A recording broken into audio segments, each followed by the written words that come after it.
পূর্ব বর্ধমানের মেমারিতে পারলৌকিক কার্য উপলক্ষে শীতবস্ত্র বিতরণ। পূর্ব বর্ধমানের মেমারির গন্ধর্বপুর গ্রামের বাসিন্দা ৮১ বছর বয়সী বিশ্বনাথ মণ্ডল গত ৬ ডিসেম্বর শুক্রবার রাতে প্রয়াত হন। গ্রামের অতি স্বজন ও দানধ্যানী মানুষ হিসেবে তিনি আশেপাশের গ্রামেও বেশ পরিচিত ছিলেন।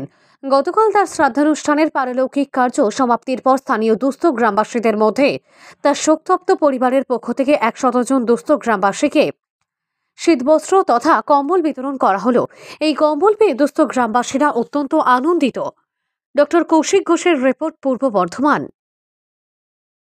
আচ্ছা, আপনার নাম? আমার নাম শিপ্রা ঘোষ। আচ্ছা, কি অনুষ্ঠান হলো আজকে? আমার কাকা বিশ্বনাথ মণ্ডল, স্বর্গীয় বিশ্বনাথ মণ্ডল, তার আজকে শ্রাদ্ধ অনুষ্ঠান ছিল। আমরা কিছু বস্ত্র শীত বস্ত্র এখানে আমরা বিতরণ করলাম দুস্থ গরিব মানুষদের জন্য। কতজনকে দিলেন? আমরা ১০০ জন গরিব মানুষকে এই বস্ত্র দান করলাম। আর এই বস্ত্র পেয়ে ওনারা খুব খুশি। ওনারা আমার স্বর্গীয় কাকাকে আশীর্বাদ করে গেছেন। বস্ত্র পেয়ে ওনারাও খুব খুশি, আমরাও খুব গর্ববোধ করছি।